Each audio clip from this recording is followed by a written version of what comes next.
बजे का समय दिया था और उस समय पे मैं माननीय मंत्री महोदय से मिला भी हूँ। और मेरी जो मुख्य रूप से जो विषयों पे चर्चा हुई है, उन विषयों को मैं बताना चाहता हूँ। एक्चुअली जी। एचआरएमएस पोर्टल पे बहुत सारे ऐसे बिहार अध्यापक नियुक्ति नियमावली के शिक्षक हो या विशिष्ट शिक्षक हो, हम्म। जिनके वेतन में बहुत तरह की विसंगतियां आज भी उत्पन्न पड़ी हुई है। उन विसंगतियों को लेके आज हमने चर्चा किया, जैसे उनका हाउस अलाउंस जो है, उनको ग्रामीण क्षेत्रों में टीआरई 1 के शिक्षकों को या टीआरई 2 के शिक्षकों को जो पदस्थापित किया गया था, तो उनका हाउस अलाउंस 4% ही उनको मिल रहा था। उनको महंगाई भत्ता जो है 50% ही मिल रहा था, और जी। जबकि होना चाहिए था 55% उनका महंगाई भत्ता होना चाहिए था। हाउस अलाउंस उनका ग्रामीण क्षेत्रों में 5% होना चाहिए था और शहरी क्षेत्रों में 8 से 10% के आसपास में होना चाहिए। तो यह जी। जो टेक्निकल परेशानी आ रही थी, जिसके चलते शिक्षकों का जो वेतन जो जा रहा है, वो वेतन कम जा रहा है। उनकी हम्म। वार्षिक वेतन वृद्धि का भी लाभ उनको नहीं मिल पा रहा था, जबकि 2015 में यह नियमावली भी बनाई गई थी कि प्रत्येक 3 बरस पे एक इंक्रीमेंट जोड़ के उनको दिया जाएगा। तो जी। जैसे शिखा जी, मेरी उस समय भी चर्चा हुई थी कि 6 से 9, 9 से 12, 12 से 15 और बाकी जो एक और इधर इंक्रीमेंट है उसको जोड़ के उनको दिया जाए। तो इन सब विषयों पे मैंने माननीय शिक्षा मंत्री जी का ध्यान आकृष्ट किया। दूसरी बात थी कि उनका जो प्रोन्नति का विषय था, आपको ज्ञात होगा कि 2020 में एक सेवा शर्त नियमावली बनाई गई थी। हम्म। उस समय जब सेवा शर्त नियमावली बनी थी, तो कंडिका 7 और कंडिका 8 में स्पष्ट रूप से प्रोविजन था कि शिक्षकों को प्रोन्नति दिया जाएगा। लेकिन आप हम्म। देख रही होंगी कि प्रोन्नति वाली फाइल अभी भी शिक्षा विभाग के टेबल पे ही लंबित पड़ी हुई है। तो उस ओर जी। मैंने माननीय मंत्री जी का ध्यान आकृष्ट किया और माननीय मंत्री जी ने बड़ी गंभीरता से सारे प्रश्नों को लिया और विभाग के वरीय पदाधिकारियों को भी उन्होंने निर्देश भी दिया और उन्होंने आश्वस्त भी किया कि मैं इन सब सारे पहलुओं को देख के और इसका समाधान करता हूँ। बिल्कुल आनंद जी, और जिस तरीके से आप लगातार शिक्षकों की समस्याओं को लेकर आगे रहे हैं, ये बात भी किसी से छिपी नहीं है। इस बीच कई सवाल और भी उठते रहे हैं, और ऐसे में ये भी सवाल सामने आया है कि 32,000 शिक्षकों को वेतन नहीं मिला है, ऐसे सवाल भी सामने आ रहे हैं। इसको लेकर कोई बातचीत हो पाई है? हाँ शिखा जी, बिल्कुल इसको लेके भी बात हुई है। बेसिकली जो सरकार की पॉलिसी थी कि वैसे शिक्षक 32,000 बच गए हैं जो सक्षमता 1 में जिन लोगों ने अपना योगदान किया है, और 1 जी। जनवरी 2025 से उनकी योगदान हुई है, और उनका प्राण जनरेशन में कहीं ना कहीं विभागीय लापरवाही या जिले की लापरवाही के चलते उनका प्राण जनरेशन का मसला फंस गया। फिर आपको ज्ञात भी होगा कि मैं उस समय भी जाके निदेशक से मिला था और निदेशक के द्वारा एक स्पष्ट गाइडलाइन भी दिया गया था कि 7 दिन के भीतर सबका प्राण जनरेशन कर लिया जाएगा, और ये हम्म। फैसले फरवरी महीने में आए। लेकिन सरकार की भी कोशिश थी कि हम लोग मार्च महीने में होली के पहले तक सब लोगों का भुगतान कर दे, लेकिन एचआरएमएस में भी परेशानी आ गई थी जिसके चलते भुगतान नहीं हो पाया। यह बहुत ही असंतोष का विषय है, क्योंकि 4 महीने से शिक्षकों का वेतन नहीं जा पाया और वेतन पे ही वो लोग निर्भर भी होते हैं। इस पे भी आज माननीय मंत्री जी की को मैंने ध्यान आकृष्ट किया है, और माननीय मंत्री जी स्वयं इन सारे पहलुओं को अपने स्तर से भी देख रहे हैं, समीक्षा कर रहे हैं, और विभाग को भी उन्होंने यह निर्देश भी दिया था। कल भी हमारी बात डायरेक्टर से हुई थी, कल भी मैंने इन सब सारे विषयों पर समीक्षा भी करवाया था और किया भी था।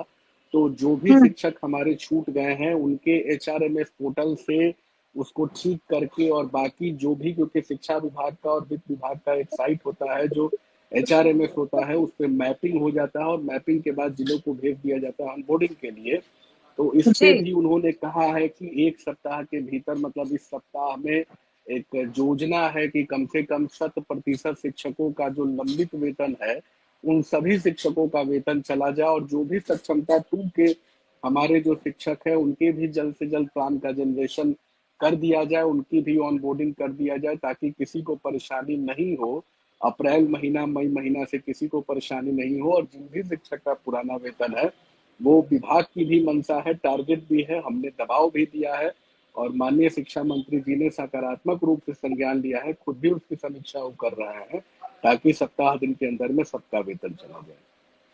हाँ, बिल्कुल। तो जिन भी शिक्षकों की ये समस्या है, जिनका भी वेतन अभी तक नहीं आया, उनके लिए खुशखबरी है कि जल्दी ही काफ़ी सकारात्मक संभावनाएँ नज़र आ रही हैं कि जल्द ही उनके वेतन की ये समस्या का समाधान हो जाएगा।